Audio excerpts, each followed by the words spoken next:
Yeah. Hi, everyone. My name is Kathy Hackle. I am the new VP at Avatar Dimension, the newest Microsoft Mixed Reality Certified Studio. We're on the East Coast. And I've worked with many of the VR AR companies in the space, everyone from HTC Vive to Magic Leap, and then most recently with AWS. And many of you guys might know me. I am also one of the top technology voices on LinkedIn. So happy to be here. Awesome.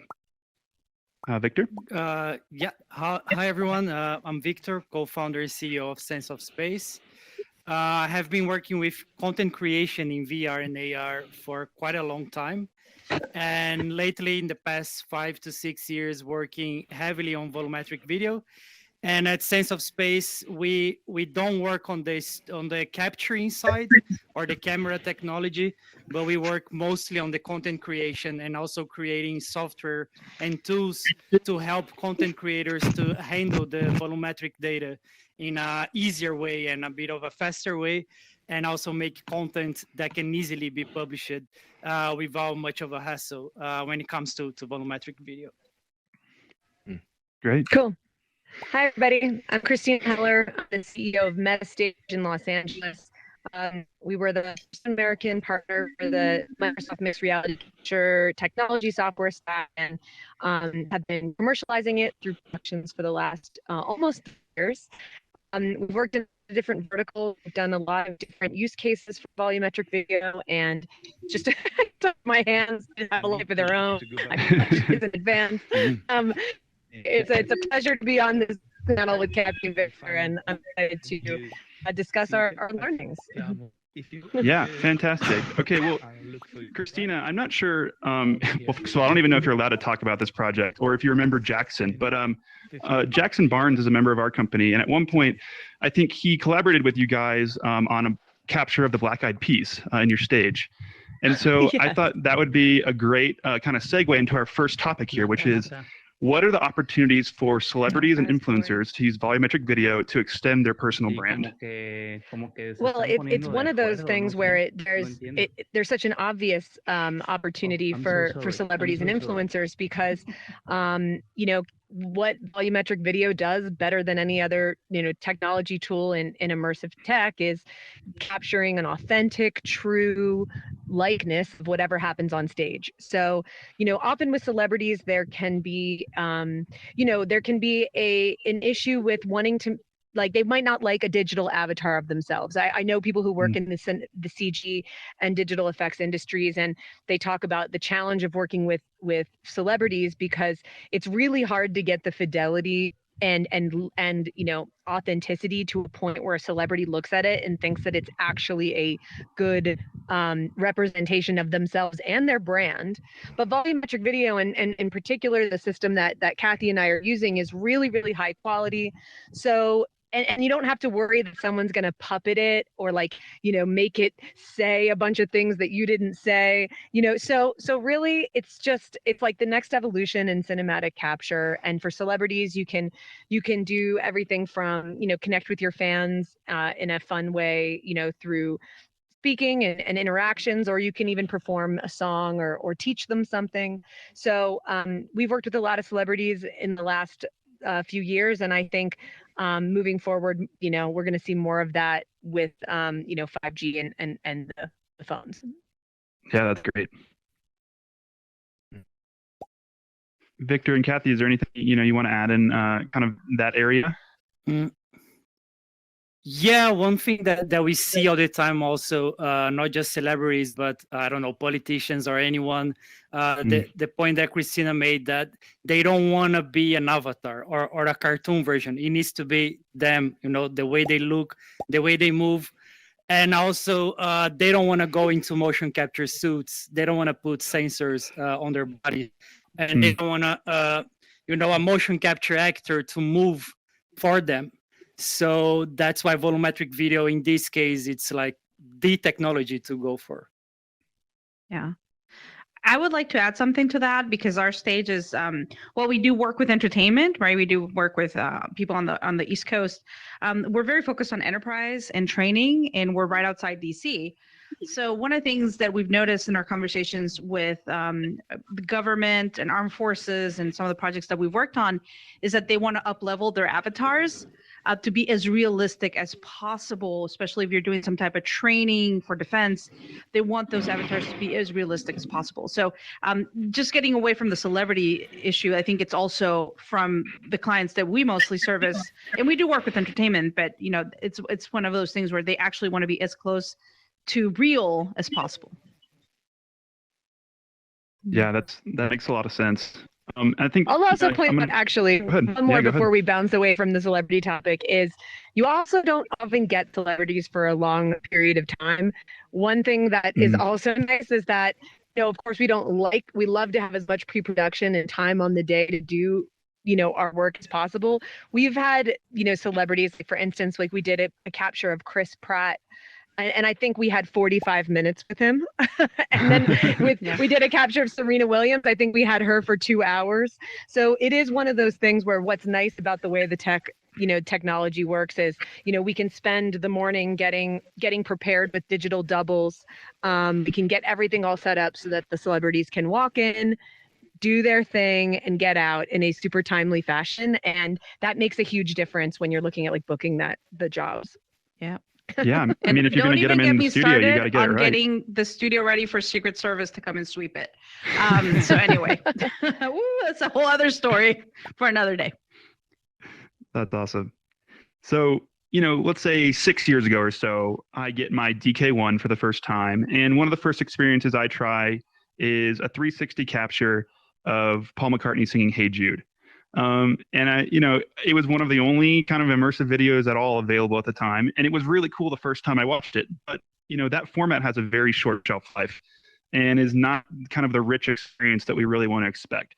And so ever since then, I've always been wondering, okay, what is the path to, you know, really making these virtual, you know, live events and sporting events, like, you know, entertainment, sports, that kind of thing, really mainstream? Where are we on that? Well, do you guys want to start? So I don't, you know, we can share the.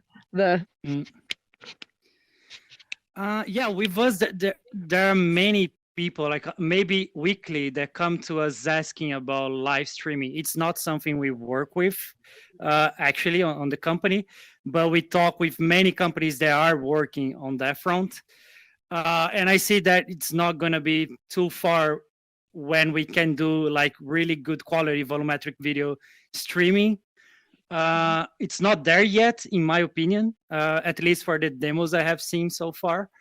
But it's gonna come like very soon. I think like when we handle the data is the biggest problem, right? It's a huge amount of data to be streamed live. When we get to the point that we can compress fast enough to be streamed, that will happen. You know, it's like it's for sure is gonna happen fluently and massively when it comes. Yeah, and where were you asking about live streaming specifically? Yeah, specific, you know, having basically like going to the Super Bowl would be like an example, right? Yeah. So, you know, just to echo what Victor says, we are optimistic that live streaming volumetric is on the horizon and not in the too distant future, and hopefully at the quality levels that we have come to, you know, embody here, you know, at MetaStage and throughout the Microsoft ecosystem. So I spend a lot of time thinking about it because I do think it will revolutionize our product when we can do that. Totally. I mean, and so we're excited about that. And then another thing I'm excited about is, you know, we're working with Microsoft to enable more content to live on apps by hosting things on the cloud. So that's kind of something that has been an issue where, you know, for instance, in our MetaStage app, when we were launching it, we were conscious of like, how big is this app and how much content can we really put in it and expect people to download it to their phones. And so that limited what we were able to showcase. If we can host that content on the cloud and not in the app itself, that really revolutionizes what we're able to do in terms of content. Because now in the case of training, for instance, we can do big, massive training apps with a lot of different, with a variety of content, and without having to worry about the heaviness of the data. Totally. yeah, I've noticed, I've been, a fair amount of people kind of in their first time in VR over the last few years. And, I think everyone is impressed in one way or another, but for those whose expectations are not met by the technology, when you kind of sit them down and you try to coax out of them, well, what were you expecting? I think a lot of times what we're expecting is photorealistic volumetric capture. And I think, if we can meet that bar and people can jump in for the first time and have their expectations totally met, I think we've reached kind of the final form or one of the final forms of this technology. And it's going to be great for everyone. Yeah, I will say one thing that's always a tough is that the quality that we're able to capture at, and then the quality that we're able to deliver through some of the most popular platforms, like for instance, Eighth Wall, there's a big discrepancy there. And so I'm really excited for when we can really showcase the true potential of what our capture technology is capable of, because we are able to get a very, very, very high level of detail. It just has to be decimated off into a much smaller like fidelity level and file size to stream on the most common platforms. So that I think will get solved over time. And the hardware and distribution capabilities will catch up to where our capture technology currently lives. And then it will meet people's expectations even more, based on what I think they want from volumetric video. Sure. Okay, well, let me hop to the next question here. And I think, this is a little bit of a borrowed trope from others in the industry. It's not an original idea, but I think it's important to discuss. And I think the question usually goes some way like this, is like, back when film was first invented, the first thing they did was film plays, right? The theater already had a language of expression, and the filmography basically served to capture that for posterity. But then over the course of 100 years, we developed all this very sophisticated cinematic language to tell stories in a much richer way, in ways that were not apparent kind of at the onset of film. And I'm wondering, for volumetric video specifically, what is the cinematic language and how have you seen it develop? Do you guys want to take it? Well, I will say I might not really know how to answer that from a cinematic language perspective. But I will say, and Christina's heard me say this before, that I think that all of us working, whether we're in volumetric or VR, AR, or 3D, we are creating what I call the printing press of the future, right? We're creating these assets and these stories that are going to eventually be the future. Books are gone, where books are not the main source. What is it going to be, right? When we live in this metaverse and there's and spatial computing truly is realized, how are we going to consume the content and these stories? And that's where I think the work that all of us here do in XR, especially us in VolCap, is critical and is going to be a really important part of preserving those stories, preserving memories, and everything that comes with it. And part of that is, filmmaking, right? So I just kind of wanted to add that. Great. Yeah, in our case, we work with the tools to tell stories, right? Like editing the holograms and making interactions between the holograms. Yeah, it's really interesting, the new ways that people come to us asking what is possible to do. So right now we have, like, for example, a choose your own adventure system where you can branch to different sequences. And that's already super powerful, even though it's not like perfect or like a game. But that only with this simple system, you can tell like any story you want in a really engaging way. And then there are several people that come to us like, okay, I'll do some AR-based interaction that you gaze to different holograms, or some others wants to do a voice activation, has an interaction way to tell the story. So it's kind of like right now on the era of experimentation, I would say, trying to find what is the most engaging ways, but it's like super exciting. And there's a lot of room to grow there and find new ways to tell stories with this media, because it's quite different than traditional, let's say, 2D filmmaking.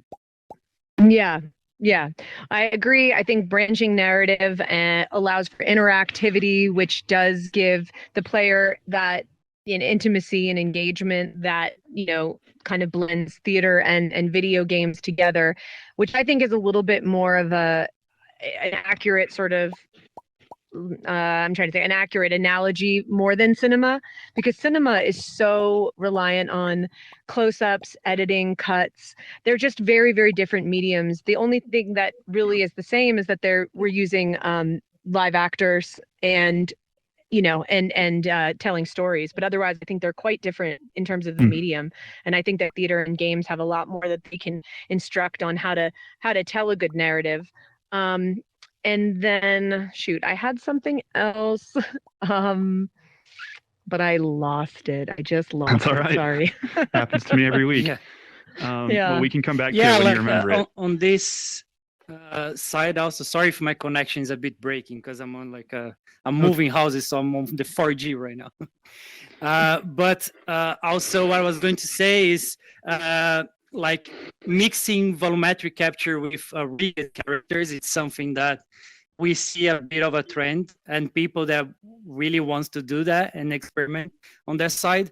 But then it comes to the discussion of does it really make sense to rig, and then you're gonna animate a person that was captured doing something that they were not doing when they were captured. So it starts to get a bit, in a gray area that we need to be careful. But yeah, this is something that is gonna happen for sure. It is already in some cases, and yeah, I think it's up to us in the industry to find out a good way to do it and not just become something a bit out of control. I remembered what I was going to say. So the other thing is, how are the customers and viewers going to be viewing the final experience? Our assets work in VR, they work in AR for both phones and HMD AR glasses. So the way you would conduct a narrative inside those different platforms is going to be very different. I remember the first time that I saw one of our clients take advantage of the fact that they knew the user was going to be viewing the content on an iPad, and that the volumetric captured person was going to be tiny. They actually had them direct their gaze and action up toward upwards as a tiny person, instead of kind of directing the dialogue forward like they were looking someone in the eye. They actually had the whole performance done like a little person up towards the big godlike viewer. And I thought that was so clever. It was one of those things I was like, oh my gosh, how did I never think of that? And so anyways, it's those kinds of creative hacks, you will, that are going to define, what storytelling looks like in this medium. And that is really one of the true pleasures of being at MetaStage, is that we get to work with all these other really smart, creative, interesting people. And then we get to see oh, wow, that was really smart. Good idea. Yeah, that's awesome. That's fascinating in terms of go ahead. Yeah, go ahead. No, I'd love to add something too, Christina, because you have the chance to work with Asad J. Malik and Jadu. And I think the work that they're doing, if you don't have the app, and definitely go download it. It has a little Nas X volumetric capture in there that's truly fantastic. And Asad, just he doesn't color inside the lines, and I kind of love how he's pushing the envelope in that sense. He definitely doesn't. So Jadu, if you type in Jadu hologram on iOS or Android, you download the app. And if you ever want to see what volumetric, not playing by the rules, looks like, it's a perfect thing, because we have all these best practices to get the cleanest, most beautiful captures. For instance, we want you to wear your hair back because they can't, the system has trouble recognizing the geometry of anything that's too thin. We advise against glasses because, again, it can't really do the reconstruction on glasses and they'll kind of conform to the face. But Asad just says he just doesn't care, and because for him, he thinks he wants to capture the most authentic likeness of whomever's on the stage. So even if it means their hair is down and bobbing to their face, he would rather that than try to force them into a hairstyle that's not theirs. So as much as it causes me distress occasionally to see work in the world that's not the cleanest and prettiest, on the other hand, I think it's fascinating if you're interested in learning about the volumetric video. So check it out. Yeah, that's great. Okay, we'll go to topic 4 of 5. And, in this community, kind of relative to other similar spaces, we tend to focus a lot on kind of the business aspects of the industry. And, it's not all about the money, but if you want to stay in this industry for a while, you eventually do have to figure out a way to make money.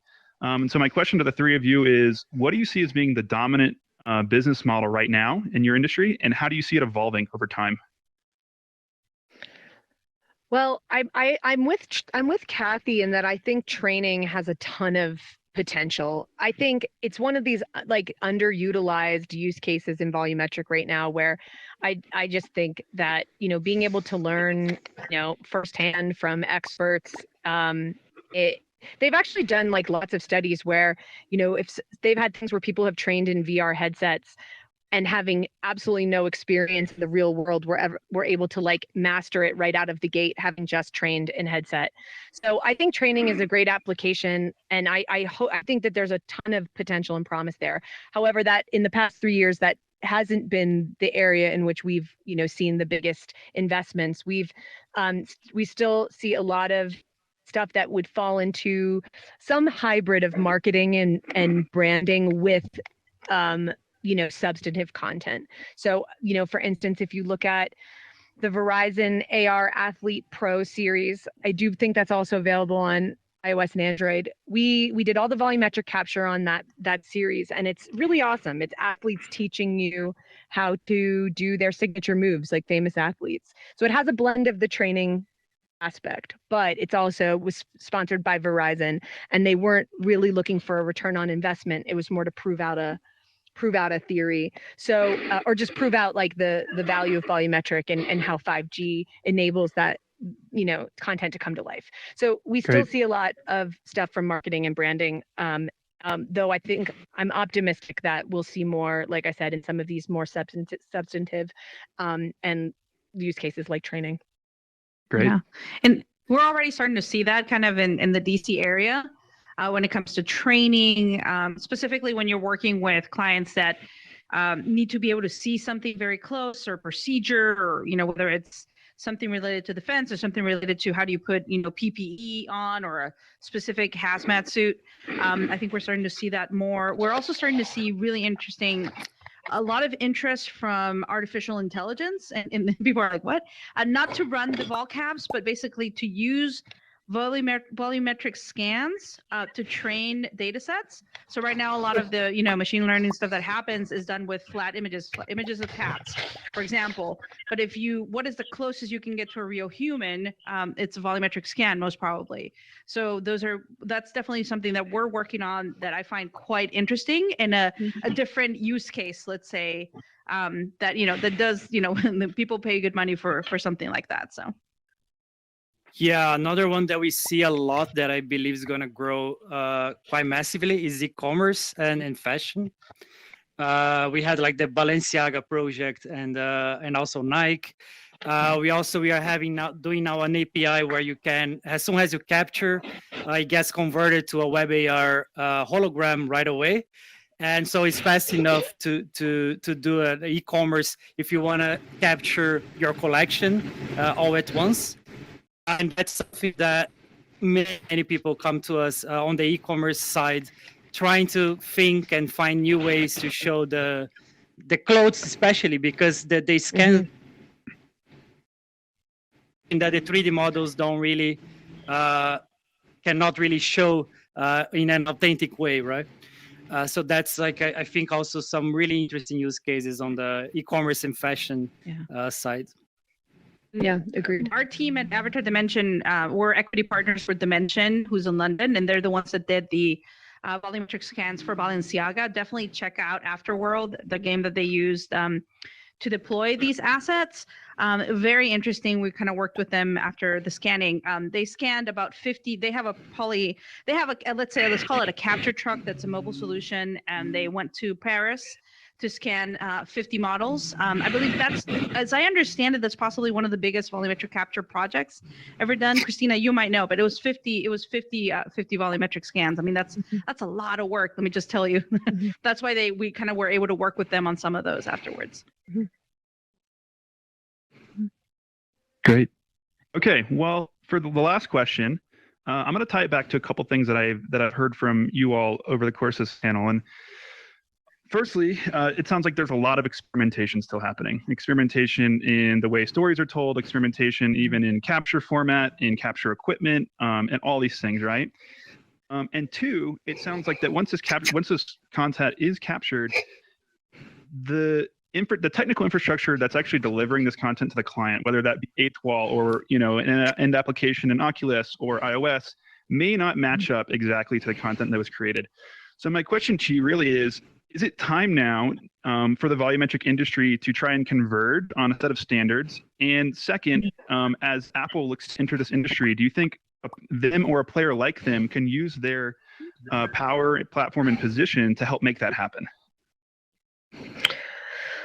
That's a good question. I think, so I can only really speak to the tech stack that we use at Metastage, but we deliver in a couple of formats to all of our clients, which is an MP4 container that is a proprietary format that corresponds with like Unity, Unreal plugins, but we also have plugins for SceneKit and growing platforms. We also deliver the OBJ and PNG sequences. The MP4 containers, though, are really the item that matters because those are the ones that are they are fully compressed down to the small streamable file sizes, and they also have the audio attached. So for all intents and purposes, they are the final deliverable. The OBJ and PNGs are more if you just want to put it through your own VFX pipeline. So we, at the Microsoft side, they are open to developing plugins for pretty much any platform when it comes to the MP4 containers. We sometimes get resistance though from, I'll use I don't know, maybe Instagram as an example. Like, it would be really awesome if we could look at a native integration into Instagram with some of our volumetric captures, but it's challenging to get Facebook to allow Microsoft to get under the hood and develop the plugins. And so that is kind of an ongoing challenge for us, is to try to get something that works across the board. I do know that at least our team, which is the Microsoft Mixed Reality Capture team, is kind of like a startup inside the big broader Microsoft ecosystem. And so they definitely are willing to develop, plugins that make our assets work with these other companies, but it can be sometimes challenging. Actually, back at Magic Leap, where Kathy used to work, one of the things I was really happy about, we were able to facilitate like a Magic Leap Microsoft collaboration to get our assets to seamlessly work on Magic Leap. And it was just one of those beautiful moments where you see, like, even though technically Microsoft had HoloLens and that was technically competitive to Magic Leap realized that the value of being able to have Metastage and Dimension assets stream on their headset was worth opening up lifting up the hood a bit and letting Microsoft develop for them. So the more we can get things like that, getting all of the players to play nice, then the better we are. But it is one of those things that does come up, unfortunately. Yeah, and that's a huge challenge for us as a content creation tool, because we literally have to accept all of the formats. So right now on our main product, we have MP4 from Microsoft, 4DS from 4DViews, TET from TETAV. So we accept basically all the formats possible, because for us, it doesn't matter where you capture.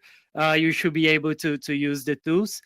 And then also on the export side, so we have to export to Unity, Unreal, Play Canvas, 8wall, and then on the side of and we also have to do our own WebAR deployment because of the problem of not being able to show in WebAR the true quality of the capture. So we did our own because we can get much higher quality on the capture when shown on WebAR. So yeah, it's like every day we are fighting and having to do integrations and updating everything constantly. So yeah, we fight a lot for a standard. We don't know yet which standard that would be at all. And we have our own formats in the end also, because we have to. But yeah, I hope for one day that we'll have one or at least not that many formats coming all the time to us from everywhere, and like we can make peace and at least go through one path only. Great. Yeah, I think I don't have a lot to add to that other than, this is kind of how I see it is, and I'm going to borrow this phrase from our friend Tom Emmerich. He says, we're 3D beings in a 3D world, right? If you look at everything around you has volume, it's 3D or 360. whenever we see any of those, concept videos of AR glasses, it drives me nuts. It's always going to be pictures of people with flat screens in front of their faces. And I'm like, that's lack of imagination. People, why would you want flat screens? Yeah, probably we'll have some flat screens, but you're going to be able to see the world in its full beauty and volume. You're going to want those 3D, those volumetric assets. And I think that's, we all know it's not a question of, is it going to happen? It's a question of when is it going to happen, right? And I think that once our industry, our VolCap industry moves forward, we figure out live streaming, and then we get, the glasses really become mainstream. I mean, everyone here working in VolCap is set to, to be very successful in my point of view, because everyone's going to want what we do.